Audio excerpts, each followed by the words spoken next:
Like moths to a flame, you've thrown caution to the wind for a glimpse into our world.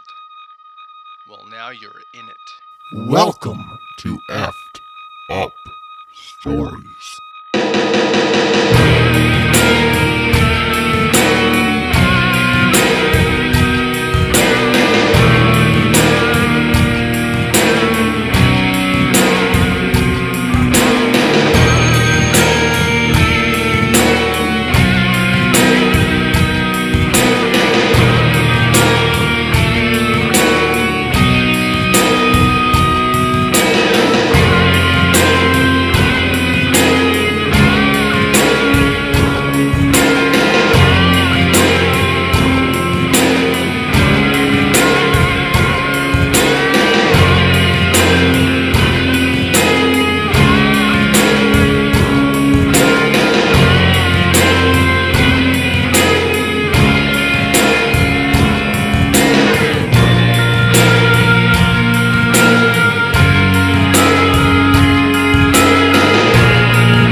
Good evening, ladies and gentlemen. We have a new episode of Effed Up Stories for you tonight, and it's on a new submission from our good old fan of ours. I mean, we've had a couple stories from her. It's Sherry Lowe. She never ceases to amaze me with her stories because there's always a part in it that I don't expect comes out of left field and kind of gives me an excited shock, like, fuck, I didn't think that was going to happen. So, a really cool story that we're going to tell that she sent in. It started off with that intuitive voice, her own personal guardian angel, but it's way more effed up than that. Before we get into her story, though, if you have an effed up story of your own on the paranormal, or maybe you have a video or some pictures, we'd like to get it. You can send it to us at our official website, which is effedupstories.com. That's effedupstories.com. We'll get it on the website, and we will get it into a podcast because we are covering every submission and getting it into a podcast. Another thing I want to touch on really quick is we said we were going to do near-death experiences this week, and I think we're going to postpone that to next week only because I'm waiting on a possible submission. Someone had said that they were going to send one in to me, and I still haven't gotten it, and I'd like to get it if I could before we cover it. But we do have great stories for you this week anyway, so you can look forward to the near-death experience one next week. So with that having been said, we're going to jump into Sherry's story. On the website, by the way, if you'd like to read it, it's called The Voice, My Guardian Angel. Okay. So, she said the first time she became aware of this voice, and we all have a voice, like maybe you've been somewhere where you knew something bad was going to happen, and you get that inner voice to get out of there. Like you can just tell something bad is going to happen. And sometimes, well, at least for me, I've disobeyed that voice one time, and it ended disastrously. And I never ignored it again. It's always right. You just get that feeling, is like, that intuition, you listen to it, you have to listen to it. So for Sherry, now hers is a little bit deeper than what I've ever experienced, and I would imagine most people would have experienced. For Sherry, she first became aware of it when she was in grade 3. And she said she had this puppy, and the puppy had ran out onto an ice floe, and the way I would describe ice floe, at least here where I come from, we call them ice pans. And what it is these little discs of ice that are on the water. It's wintertime, obviously, and you got to hop from ice pan to ice pan. She calls them ice floes. So anyway, she saw her dog, and it was out onto this thing, and it was in the South Saskatchewan River. And he was being carried away downstream on one of these ice pans, by the swiftly moving current. And of course, she never even gave it any thought. She just jumped headfirst into this thing, trying to rescue him. So she was jumping ice pan to ice pan to ice pan.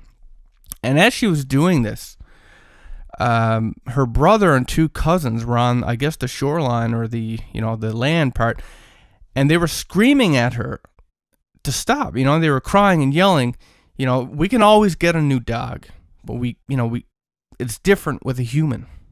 And most people feel that way, although I have to say I love animals, so I don't know. To me, I get it, I guess. I evaluate it on a case-by-case basis. Depends on who the person is. Yeah, I'd rather my cat than a lot of people. So, if we're being honest here. So anyway, for her, that wasn't a discussion. It wasn't something that, she had. It was her dog. She loved her dog. She wanted to save it. So, by the time she actually got out there and she reached her dog, whose name, by the way, is Tuffy, she picked him up. And she immediately realized just the situation that she had gotten herself in. She's in third grade, right? She's young. She's out in these ice pans. And she said her dog felt all of a sudden very heavy to her. She was only 8 years old. And the space between these ice pans, all of a sudden, like, the reality sank in. These are kind of far apart. This is a risky thing that she has to do now. And for a moment, she didn't know how she was going to get back. But then, as clear as day, she's heard this voice in her head. And it just said, "It's okay. Don't worry. Just jump." So she jumped.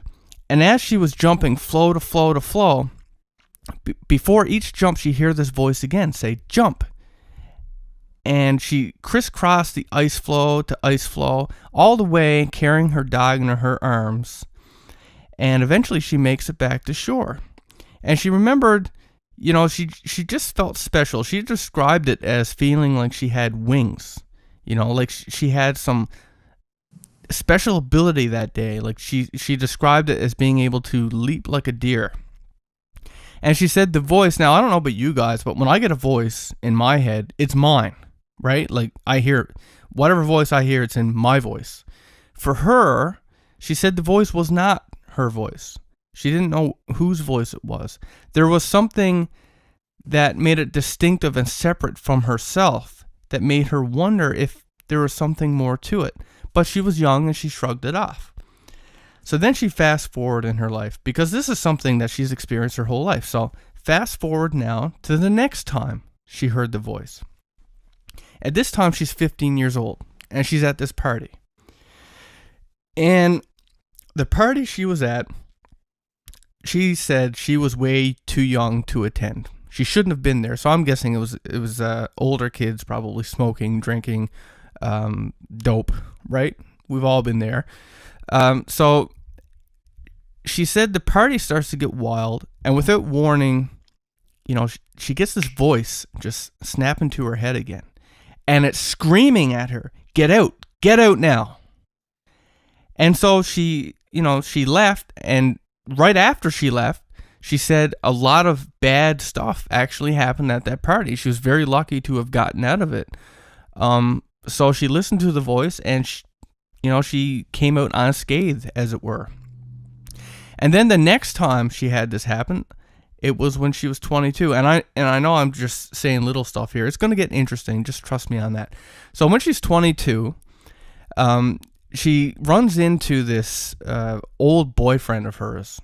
They kind of remained friends, but all of a sudden, he wants to get back together. He wanted her to leave Saskatchewan, where she lived, and move out to Calgary, Alberta, to live with him. And I guess this was pretty sudden and out of the blue, the way she described it. And so much so that initially she thought this was just a joke, right? But as he persisted, she realized that this was genuine. And he said some pretty. She described it as weird. I would too. Especially if it's something that you just kind of bring up. Like he, for example, said, Like he'd like to be the daddy to her baby, which by the way wasn't his, and it was 18 months old. Like I mean that's a lot to, to take on for somebody that you're not even in a relationship with, right? I mean, wouldn't you say, Ryan? I mean, I'll be your kid's father, and like That's we're not even going on a date yet. Right? Yeah, especially for two people who weren't pursuing a relationship, and then just out of the blue. Yeah, I mean, I know they were friends. We but should be together, and I can be the dad to your child, and we can get take pancakes. on all the responsibility of let's create an instant family. That's pretty. I mean, even people who are the real father don't want to do that most of the time, right? Not that I condone that, but anyway. So I mean, it really caught her off guard, right? And in the beginning, she really had no intentions of doing this. I mean, she didn't really want to move to Alberta and just like throw her life upside down. But this line of pushing from this guy persisted over the course of months, and eventually she said it began to sound like a good idea. So however that happened, so 6 months or so later, she moves to Calgary. But when she went there, it wasn't to live with him right away. She was gonna get a place of her own and just take it how it went, right? And anyway, so she gets there. It's just before her son's second birthday. Now she makes a little side note here, and what it is in her early teens and early adulthood, she had dabbled in the occult. And she went into a period of time where she believed that she was demonically oppressed. And actually, we did a podcast with her that covered a lot of that material. That's why she doesn't really expand on it here. She just references. So we have another podcast on that if you want to check it out. It was really, really cool. But anyway, getting back to where we were. So she's in Calgary now. Her old boyfriend, the one that had convinced her to move out there, right? He had moved into a old 3-story house, the kind that were common in the 70s. And it was a setup. I see this more and more these days, especially where you get like a couple different people into the same apartment. They all kind of pitch in on rent and they share the rest of the house, right? And so he began to, pick at her and pester her to come and see his place, see him, around about a week after she had got there. And anyway, she did, and he gave her a tour, and she said it was kind of a cool place. And this is where it gets kind of interesting. So they're standing in the living room area, and that opened up into what was originally the dining room, but, they had made it into like a smaller sitting room. And she's just standing there, taking the tour, just kind of, being there, when this girl walks in from the hallway, smiling. She was in her 20s. She described her as about 5'4", maybe 145 pounds, with shoulder-length, stringy, colorless, ash blonde hair. It was parted in the middle, kind of hippie style. And she wore bell-bottomed, hipster blue jeans pulled over a long-sleeved nylon gymnastic ballet leotard. And she had that unhealthy, she doesn't paint a real good picture. She had this unhealthy, pudgy, pasty pale look common to the uninformed vegetarians of the era, and her eyes were blue. So the girl was unremarkable looking, as she put it. But what was remarkable was when she walked up to her and her ex, and she says, and I quote, "Hey, Sherry, how are you?" Smiling back, Sherry looked at her. She looked at her ex-boyfriend, assuming that he had been talking to her about him. He smiled back, and they looked back to the girl, and she says, "Sherry, I was sent here to warn you to stop doing what you're doing. You are not in the light and not in the dark, and you've opened yourself up to bad things. I know this because it happened to me, and I killed myself." Right? I mean, wow, what the fuck, right? And then she just carried on and walked out of the house. And, Sherry's there in shock. And she asks her ex, like, did she just say that she killed herself? And he just nods like, yeah, right? Like, and then, she asked him who she was. She assumed that he knew her, and he didn't know her. And he said that, he just paid her rent and moved in that day. Like, like nobody knew who she was, and no one ever even saw her again after that. So right there, when I read that part, it was just, kind of like mind blown, right? Like, oh yeah, by the way, everything you're doing is wrong, and I did it once too, and now I killed myself. Just thought I'd let you know. Now I'm gonna go catch a movie. So that was really weird, right? And so anyway, Sherry took the advice of the strange woman, and she got rid of everything occult related that she had. You just generally stayed away from it. So now we're going to fast forward again. And this is at another time. She was at the age of 24. And she was alone. She fell asleep on the living room couch watching a movie. And she woke up feeling fuzzy-headed. The channel was off the air, just the white noise static. And all the lights were on, and the clock on the wall said 2 a.m. And suddenly she heard someone knocking on her front door. And when she walked over and she looked out, she saw a large man through the glass, but the man was in the dark, so she couldn't really make out any features. And what she did was she opened the inner door, and in this way she could talk to him through the screen section of the storm door without actually making herself vulnerable. And he said, "Sorry for waking you up, but my car broke down on the freeway." And she got a little side note here. The freeway she could actually see from her house. It was across the street and over a chain link fence from where she lived.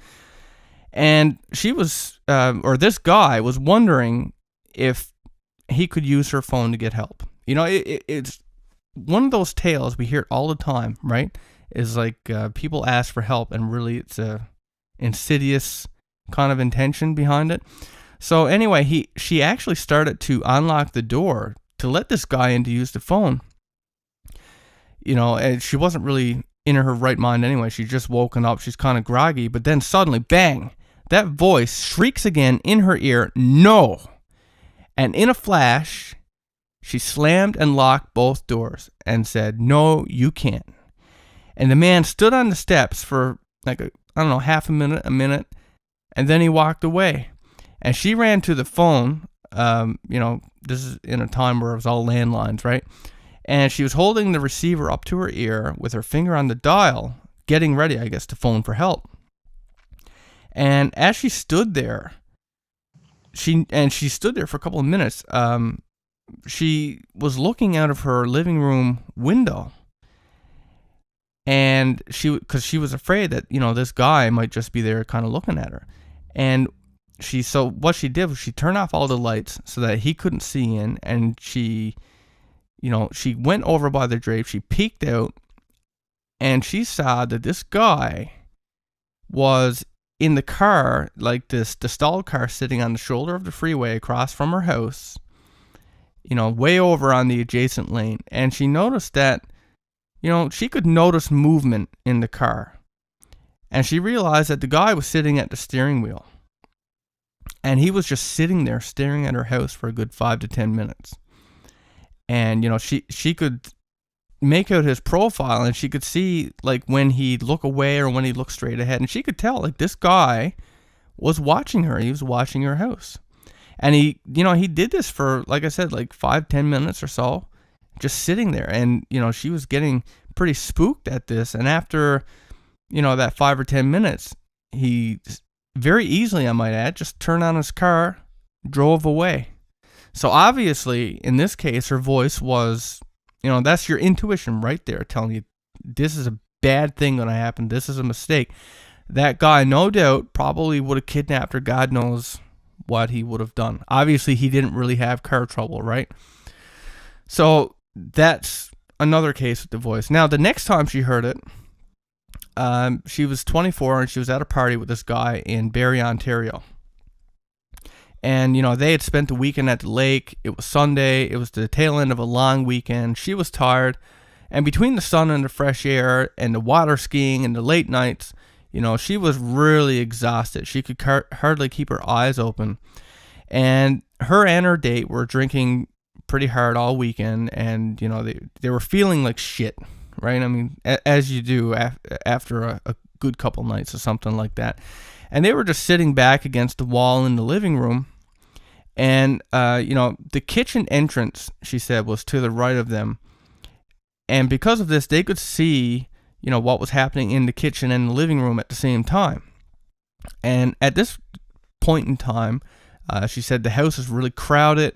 There was lots of people that she knew that was at the party, but she was really exhausted. And before she knew it, she falls asleep, right?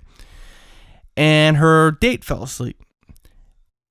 But then she woke up to that voice that saved her so many times before. And the voice is saying, wake up now. And she got exclamation points shouting like this is very, it's very aggressive this time. And when she did wake up and she looked around, she noticed that she couldn't recognize like anybody at the party anymore. It's like everybody she knew was gone. And now it was just a bunch of, how she described it, mean-looking cowboy booted dudes that were milling about, okay? And so she was getting kind of panicked at this point. And her date is still asleep. And, her voice is saying, get up now, don't look left, don't look right, just walk straight out. Don't look at anyone, and don't say a word. So she shook her date up, and she told him to do exactly what the voice had told her to do. And she got up, she walked through the kitchen to the back door, never made eye contact with anybody, never spoke to anybody. She followed that voice to the T. And so, we assumed that this was going to go smooth, right? So she gets outside, she's at the door, or I should say her hand's on the door, and then she hears her date say, of course not listening, hey, can anybody call me a cab? Right? Pretty innocent enough anyway. But as soon as he said that, all hell broke loose.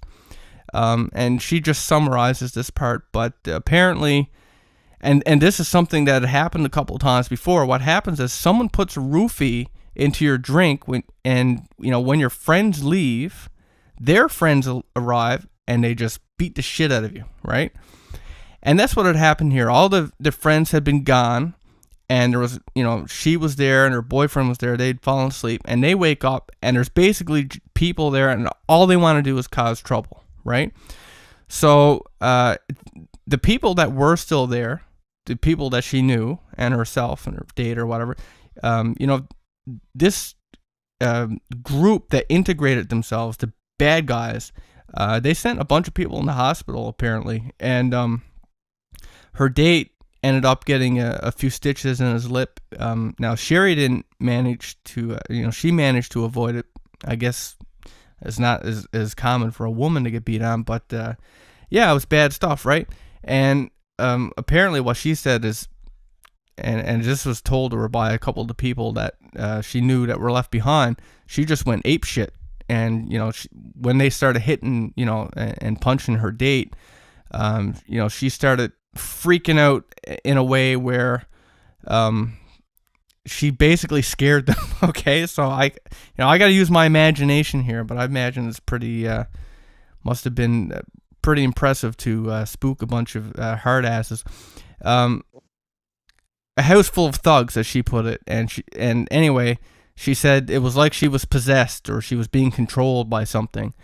But she's sure that if she had just kept walking through that kitchen door, never said it, never went back, and her date never said anything, she would have got away with it. I mean, she almost did before her date opened his mouth, right? And anyway, she knew at the time that turning back was going to be a mistake, but I guess, what choice did she have, right? I mean, if anybody would do that if their date was getting attacked, right? I mean, it's just... Well, it depends on how good the date was going, I guess. Yeah. Well, and what kind of person you are, right? I mean, well, Oh, well, I'm not a very good person, so. Nah, well, that's why we know and love you, right? He's honest about it. But anyway, I mean, well, actually, I kind of get that because there's some people I dated I really wouldn't care, right? I guess I'm thinking about my wife now. I would never let that happen to my wife, but Oh no, well, I married her, either. right? So Well, exactly. That's why I made that whole lifelong commitment thing. yeah, like that's a depressing way to put it. I mean, it's that whole for life, right? I mean, you might as well just be speaking prison right now. For life. He's a lifer. You're lucky your wife doesn't watch our show. Yeah. No, my wife is great. I kid, of course. So anyway, she said, and I'm going back to Sherry now. Her whole outburst where she said she felt like she was demonically possessed, like just this strength out of nowhere, craziness that really wasn't in her, came out, allowed her to protect herself and her date. And she said that in retrospect, she feels like she just gave in to the voice, right? It's like she let that take over, and that scares her as well, because she said the people at that party called her a demon, right? So, she's kind of talking to herself here, like, what is this voice? Is it good? Is it bad? And she's not sure. And especially when she considers this next part of the story. So we're jumping to the next part now. And this was the year that, now this doesn't mean anything to me, maybe it does to you guys, but she said, in Saskatchewan, the Rough Riders were destined to win the Grey Cup. So 1998. And everyone in Saskatoon was excited because they were doing great and they hadn't won since 1966. Her friends and herself, they were getting together for a brunch at an Irish pub, and they were going to do this before the semi-final games. So they're sitting at the table. There was about 12 of them, and they were all kind of chatting and laughing, and suddenly she gets this really intense sense of deja vu, right? And she said it was probably the most intense example of deja vu that she's ever gotten and probably will ever get. And she said it started with, you got to imagine there's 12 of these people and they're sitting around this table, right? And she said it started with the person sitting 2 or 3 chairs to her left. And the conversation started to go back and forth in a counterclock direction. And she knew everything. And I'm not, this is not an exaggeration. It's not she felt she knew everything. She knew everything everyone was going to say before they said it, and they would say it. It's like she knew it before it happened. And the conversation was moving around in this counterclockwise direction, and it was slowly getting to be her turn, right? And just before it was her turn to have her say, and she knew what she was supposed to say, is the thing, right? She knew, this event had already played out in her head. She knows how this is supposed to say. And suddenly the voice says to her, you can say what you were supposed to say, and nothing will change. But if you say something different, your life will change, but you won't know if it's for better or for worse. And she said time just sort of stopped. And she remembers feeling very scared of how that concept made her feel. She said it made her feel sick to her stomach, scared. And she thought about saying something different. What would happen if she said something different? But in the end, she wussed out, and she said exactly what was written in the cards. She said what she was supposed to say. And, she thinks about that experience a lot, and she can't help but wonder what would have happened different. It's just like that back in time idea, right? If you went back in time and you stepped on a bug, or, you made this tiny difference, how big of a change could that make to your future? And that's exactly the predicament that she was in, and I guess why she thinks about it. How would saying something different really change her life? So she thinks about that. And anyway, those examples that she's given there are the most profound moments that she's heard the voice loud and clear. But she admits that there are some that are too private to share, right? And as she puts it, she's had a lot of strange, weird, and frightening things happen in her life. And some people say that she has bad luck, and she got this, I think it's a slang term, a schlaprock. I couldn't pronounce that if someone did it first. But anyway, there's a link to the Urban Dictionary. What it means, hang on, I'm going to open this up. What it means is to carry heavy burdens, one who is said to unlucky or extremely unfortunate. Also, formerly a character on the popular cartoon The Flintstone. Okay, so you got really bad luck, a lot of misfortune. That's what it means. Schleprock? Yeah.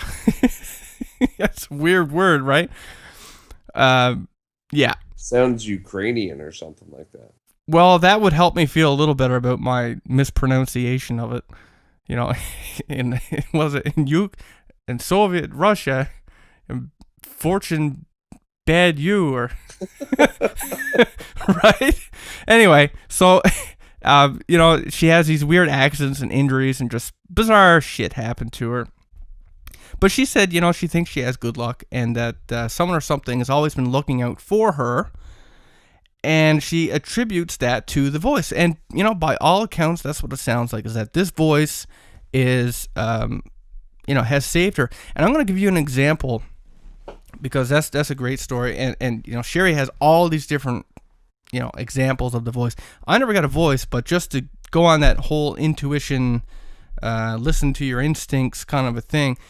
When I was in college, and I was living in this small city, really, and I lived in an apartment building at that time, didn't have a lot of money or anything like that. Was a poor, starving student.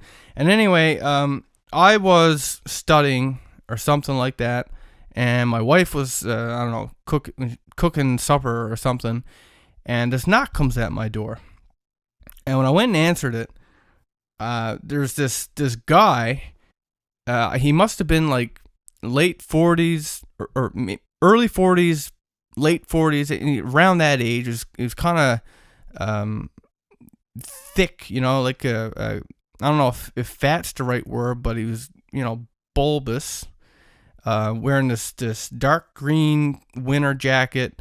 He had glasses and a black hat, anyway, it was so weird. He was like, "Come on, come help me." And I was like, "What?" Right? Like, I don't even know this guy. He's like, "Come on, I'm moving to bed. Come on." And I was just like, "Dude, like, one, I don't know you. Two, I'm in the middle of something."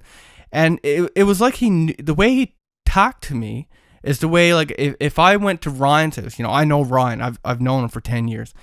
And I just, bang on the door. I mean, I wouldn't even do that to Ryan, really. I mean, I would set a schedule. I wouldn't just go and expect him to drop whatever he's doing and help me. But like, hey, come on, as soon as I open the door. But like, that's the best example that I can give. Or like, if I went to my brother's house, right? I guess I could be open in a way like that. I was like, "Come on, John, I need your help," or something like that, right?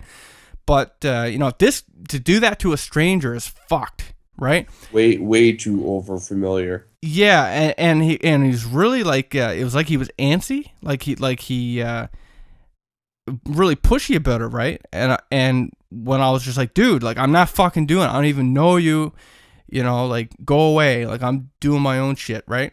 And he just looked at me, and anyway, when he left, because like he made it sound like he was moving a bed to help, like he was helping someone move a bed into the apartment building. And when I closed the door and I was telling Brittany about this, that's my wife, and I was telling her about this strange fucking thing. And anyway, because of that, and it wasn't a big apartment building. There was only 2 floors, and he was upstairs, so I would assume that. Anyway, I made a point to watch. I mean, we could see the parking lot. We could see, you could hear anyone in the hallways, whether it was upstairs or downstairs. It really was one of those kinds of places. And that dude never came back. So, my intuition told me not to do it anyway. Not that I guess I need a whole lot of help deciding, but I thought about that after. I mean, fuck, if I had gone out there, he probably would have clubbed me over the head. I would have ended up in the back of a tear-stained van. God only knows, right? And the best way I can describe him, he didn't look exactly like him, but just the stature and the look on him reminded me of the serial killer Dennis Vader, or was that what, or Radar, or the bind, torture, kill. I'm probably getting them all mixed up. Do you know who I'm talking about? I think his name's Dennis Rader. You know what? That's strange because I'm pretty up on my serial killers, and that doesn't ring a bell. I read it all the time. How do I not know this, right? Let me see. I've read through the A to Z serial killers dictionary like 24 times. That's what it is. I just Googled it. It's Dennis Rader. Okay. So that's the kind of look. It was a very unassuming, kind of a stout, a stout build, right? And just like very unassuming kind of guy that you'd run into on the street. But there, at the same time, there was this kind of a something behind him, like on his face, like there was like a darkness there, right? You could just sense it. There was something off, right?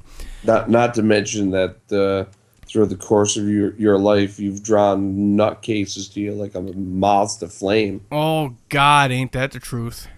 You know, for in some ways it's been interesting, in other ways it's been terrifying, and I don't know what it is about it. Like, I mean, yeah, I'm a little bit strange, right? But not that kind of fucking crazy. You know, I don't hurt animals or people, or right? Like, I don't get enjoyment out of it. I don't, I like paranormal stuff. I like weird stuff in that way, but I don't know. But yeah, I attract really, really strange people to me. So anyway, that is my little example of that. I'm sure everybody's got them, and that's Sherry's story. The voice, and interesting again, like it wasn't her voice. For me, it's my voice. Yeah, well, generally that kind of internal dialogue is usually spoken to you in your own voice. But I guess we're looking at one of a number of possibilities with this kind of thing, especially for Sherry's situation. Now, is this her own personal intuition that's manifesting in a little more impersonal fashion, almost to where it seems like it's not coming from her? Or is it that girl that killed herself?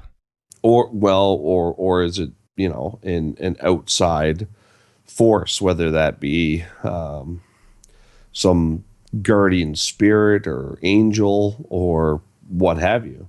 But I guess the more poignant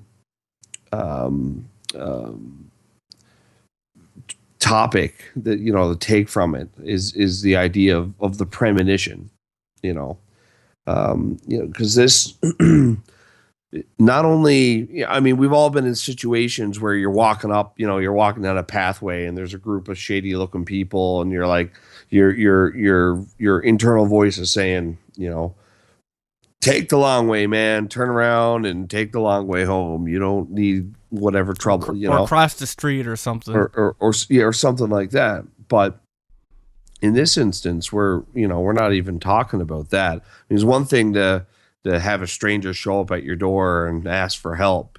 I mean, that's like rapist 101 trick, yeah, kind of thing. Oh, my car broke down. Man, are you at home alone, little girl? Would you like a balloon? Yeah. Do they float? Oh, so they float. And when you're down here with me. Yeah. There's a whole yes, Pennywise, we get it. So there's that, right? I mean, we've all had, I'm sure at one point or time or another, had a situation similar to that. But the idea that you're sitting there with a group of people and all of a sudden you're this conversation. You're going from person to person to person. There's almost this build up, oh my God, this conversation is going to get to me. And then this voice says, well, you can say what you're supposed to say, or you can say something completely different, and it'll change your life forever. Now, I mean that goes beyond Yeah, that's something different entirely. That's a whole right. different animal. And the thing that really stuck out with me was, she tells it in the same vein as, yeah, and this has been the voice that's been accompanying me throughout my life and giving me all this good advice about do this, don't do that, wake up, get the hell out of here, run, don't let this guy in. And then all of a sudden it pops this little doozy out. That's outside of the theme, I guess, of the rest of the situations, because it's basically it's foretelling the future. There's something about her in this situation. She was able to foresee this conversation and foresee what she was supposed to say, or forehear, I guess. So I guess one of the questions that it forces you to ask yourself, do you believe in the inevitability of, this is your destiny, or this is your predestined future? If things are predestined. Well, that is a really interesting topic that can be its own podcast. And you know what? It's scary, and I don't even know what I think about it, because everybody who dies and comes back says time don't exist. Everything is pre-written, right? And our bodies, like when we come into our bodies, I mean, and this goes right back to Greek mythology. You drink from Lethe River, and now you got amnesia, right, in your body, and you're going to be reincarnated. The whole idea being that you come back here, you're given amnesia, you don't remember anything, and that's the only way that you can really live these new lives and trials and learn from it. Because everybody who dies, all of a sudden they say, bang, it's like they know every life they've ever lived. They know everything. All of a sudden, all this crazy information is like, it was like, it just floods on them like they always knew it. But when they come back into their body, it's like it's gone. That's why a lot of stuff that people experience, near-death experiences, they can't actually bring it back, because like they can't retain it. It's like it's locked out of this current body. But yet we have these certain people, these kids who have been able to retell like their past lives, like and their parents have actually taken them to different countries, and they've been able to like say where they work, what it looked like, things that the kids had no idea, should have no idea about. Like there's just no way that they could know. So, how is that possible, right? I mean, we've seen them on TV. I've seen so many people, be able to describe like how they died and where it was to, and like, and find these places and evidence of it in their current life, right? I mean, there's actual recorded murder convictions that have come out from a little kid taking his parents to where he used to live when he was an old man, and pointing at the guy who killed him, and and I guess it was the guilt of the situation. This kid just calls this old guy out on the spot and says, you killed me and you buried me back here. And the guy just breaks down and admits to the whole thing, and admits to it to the cops. And, sure enough, there was an old guy that had lived next door to this guy, and he had just disappeared. And, they go and they, dig up a spot under a wood pile or something. And sure enough, here's the body of this guy. I think that's how it went. So yeah.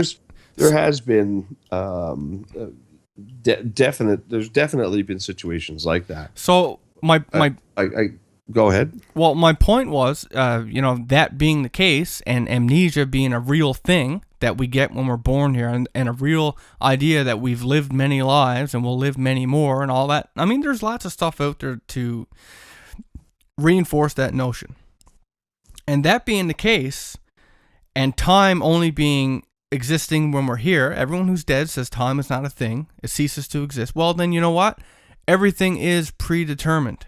All the choices that you make. I mean, and it's hard to say that, right? Because we feel like we have free will. We feel like we're making choices. But really, when you think about it, given I mean, everything is based on your personality, your experience.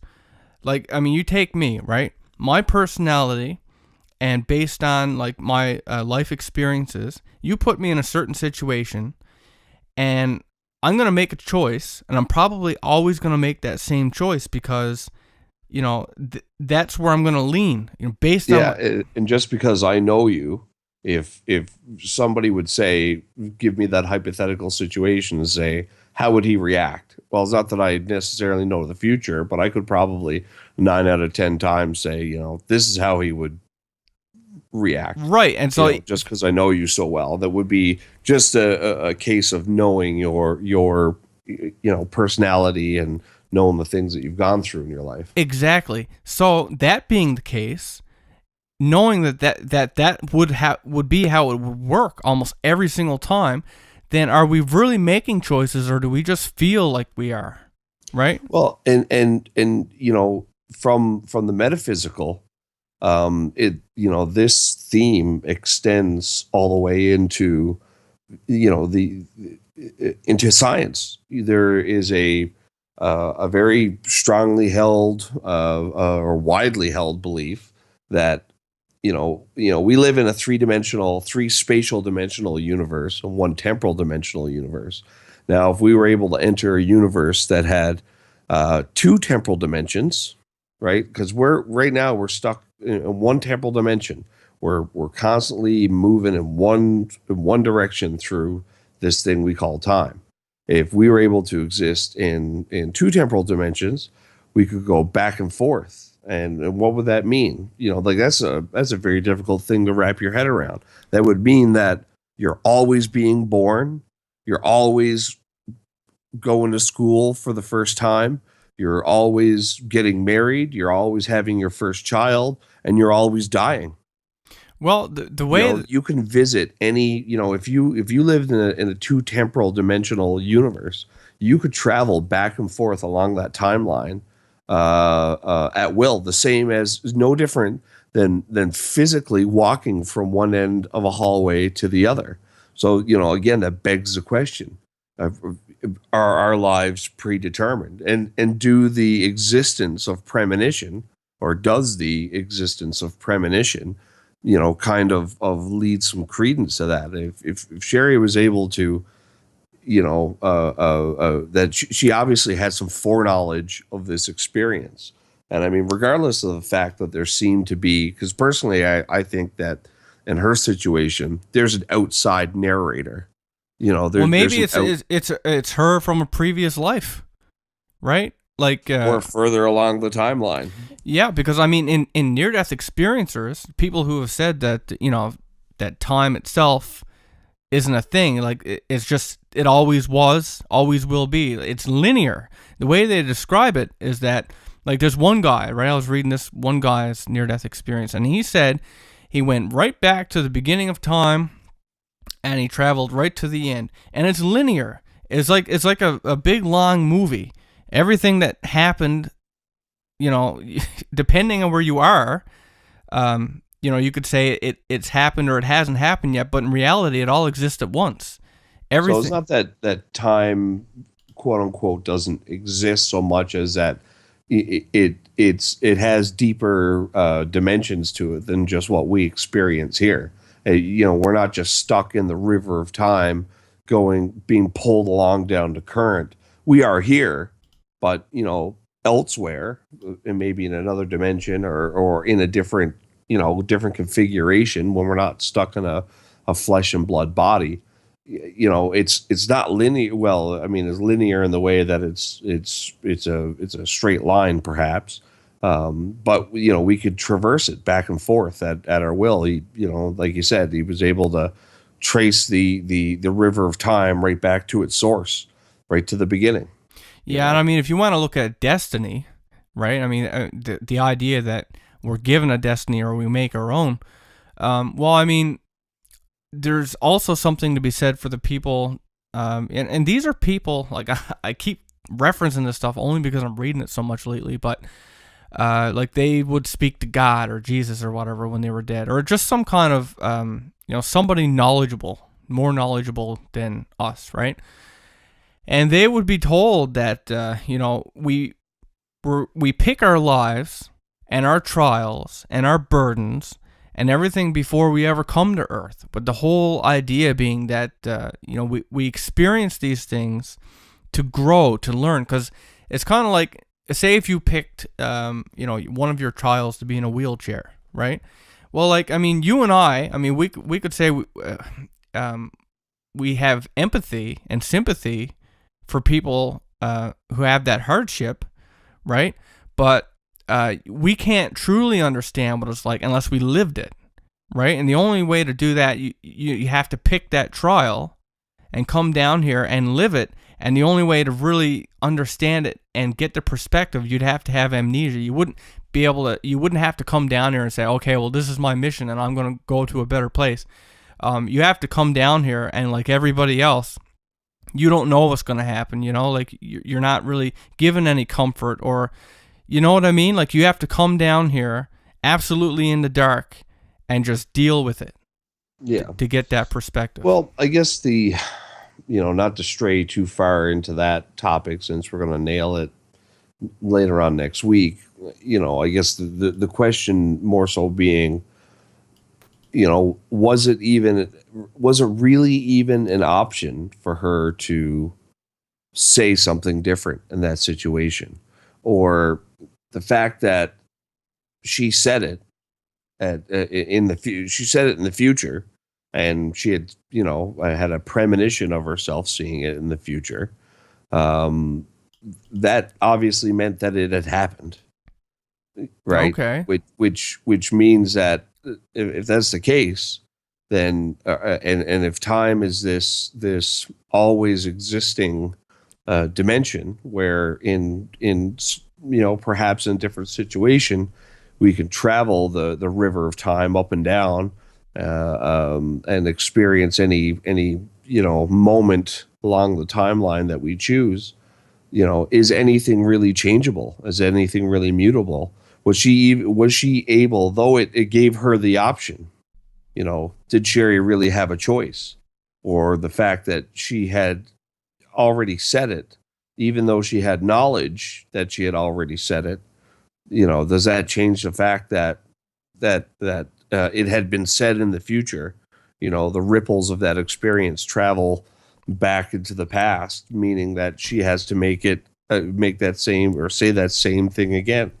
Well, are we able to even if you were able to travel back in time, could you do anything different? And I think, at least, the theoretical science on the matter is pretty sure the answer is no, actually, that things are the way they are, which really, and I mean, I'm dwelling on this part of the story because, to me, all the intuition things aside, this really points out a unique situation where you have an opportunity to change your future, no matter how small of a change it might be.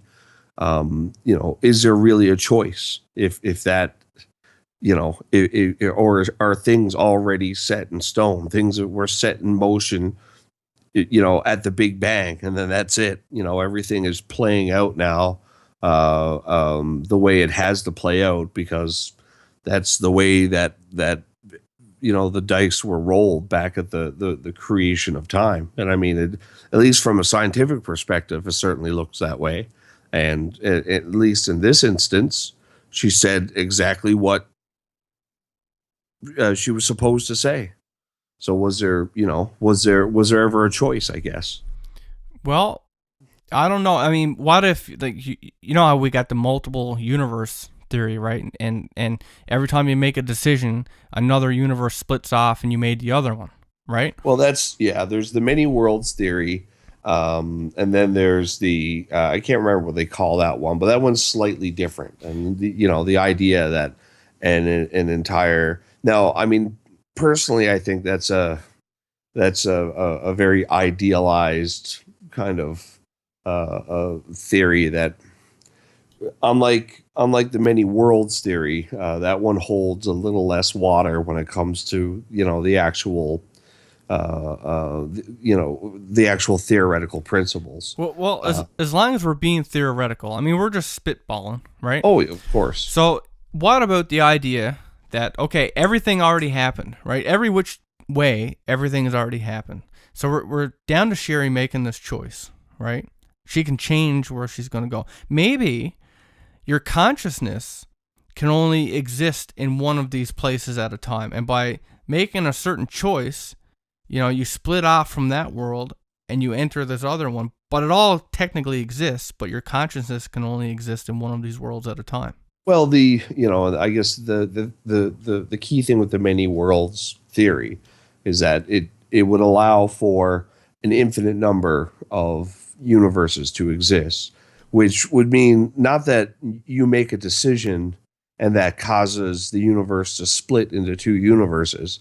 It's that because there's an infinite number of universes out there, there's a universe where you made that decision instead. The universe doesn't exist because you made the decision, but the decision was made differently in this other universe because that universe already existed. And, each of these other universes, whether you're there or it doesn't matter how many other universes you exist in, they each would have their own individual Will Pender, and each Will Pender would have his own consciousness, that they're all, and it doesn't make that Will Pender any more you, because it's a different universe. He's made of different molecules. I mean, it's the same thing as twins. I mean, they're genetically identical and brought up in very similar environments, but they are clearly and distinctly two different individuals. So I think with the many worlds interpretation, at least, and I mean, it's an interpretation that existed in theology and tradition and metaphysics long before theoretical physics ever came around. Took thousands of years for science to kind of catch up with tradition on that one. So I mean, I very strongly feel that the many worlds interpretation is kind of the way it actually goes. And maybe, like you said, it's not so much that these universes split off from one another, but you're just there making different decisions on certain things. And because it's an infinite array of universes, then there's an infinite combination of decisions that you're making or not making, as the case might be. Well, it really can spiral in a lot of different ways. So, to the audience, I ask you, what do you think the voice was? Was it Sherry's intuition? Was it her guardian angel? Was it her from another universe? What do you think it was? And with that having been said, I hope you enjoyed the story. And if you have an effed up story of your own, we would like to get it. You can send it to us at effedupstories.com. That's EFFEDUPSTORIES.com. We'll get it on the website, and we will get it into a podcast. And with that said, I hope you enjoyed the show. I will catch you next time. Thank you very much for listening, and have a great night. Like moths to a flame, you've thrown caution to the wind for a glimpse into our world. Well, now you're in it. Welcome to Effed Up Stories.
Good evening, ladies and gentlemen. We have her, and she reached her dog, whose name, by the way, is Tuffy. She picked him up, and she immediately realized just the situation that she had gotten herself in. You know, I mean, she's in third grade, right? I mean, she's young. She's out in these ice pans, and she said her dog felt all of a sudden very heavy to her. You know, she was only 8 years old, and the space between these ice pans, all of a sudden, like the reality sank in. These are kind of far apart. I mean, this is a risky thing that she has to do now. And for a moment, she didn't know how she was going to get back. But then, as clear as day, she's heard this voice in her head. And it just said, "It's okay. Don't worry. Just jump." So she jumped. And as she was jumping flow to flow to flow, before each jump, she heard this voice again say, "Jump." And she crisscrossed the ice floe to ice floe, all the way carrying her dog in her arms. And eventually she makes it back to shore. And she remembered, you know, she just felt special. She described it as feeling like she had wings. You know, like she had some special ability that day. Like she described it as being able to leap like a deer. And she said the voice, now I don't know about you guys, but when I get a voice in my head, if I could, before we cover it. But we do have great stories for you this week anyway. So you can look forward to the near-death experience one next week. So with that having been said, we're going to jump into Sherry's story. On the website, by the way, if you'd like to read it, it's called The Voice, My Guardian Angel. Okay. So she said the first time she became aware of this voice, and we all have a voice. Like maybe you've been somewhere where you knew something bad was going to happen, and you get that inner voice to get out of there. Like you can just tell something bad is going to happen. And sometimes, well, at least for me, I've disobeyed that voice one time, and it ended disastrously.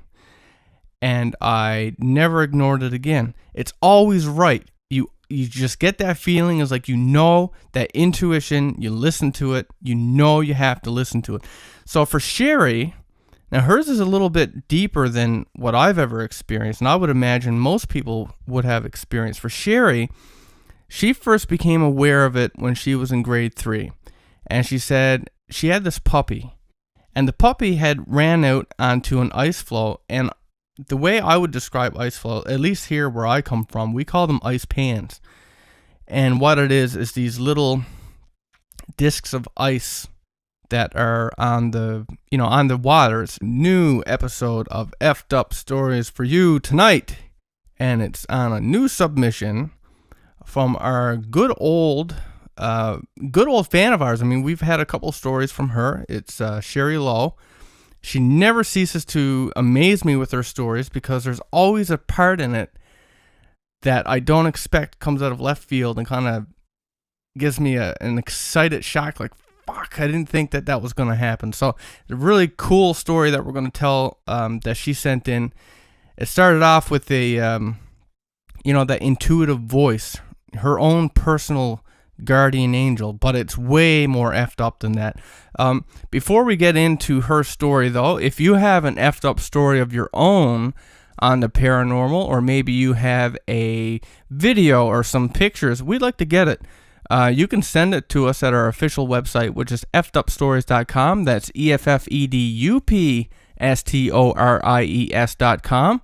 We'll get it on the website, and we will get it into a podcast because we are covering every submission and getting it into a podcast.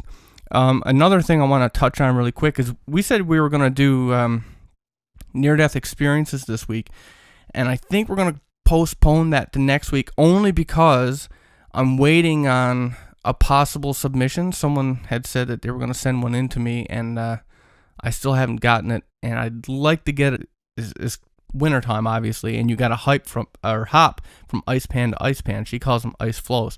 So anyway, she saw her dog, and it was out onto this thing, and it was in the South Saskatchewan River, and he was being carried away downstream on one of these ice pans. by the swiftly moving current. And of course, she never even gave it any thought. She just jumped headfirst into this thing, trying to rescue him. So she was jumping ice pan to ice pan to ice pan. And as she was doing this, her brother and two cousins were on, I guess, the shoreline or the land part, and they were screaming at her to stop. They were crying and yelling, we can always get a new dog, but it's different with a human. And most people feel that way. Although I have to say I love animals, so I don't know. To me, I get it, I guess. I evaluate it on a case by case basis. Depends on who the person is. Yeah, I'd rather my cat than a lot of people. So, if we're being honest here. So anyway, for her, that wasn't a discussion. It wasn't something that, she had. It was her dog. She loved her dog. She wanted to save it. So, by the time she actually got out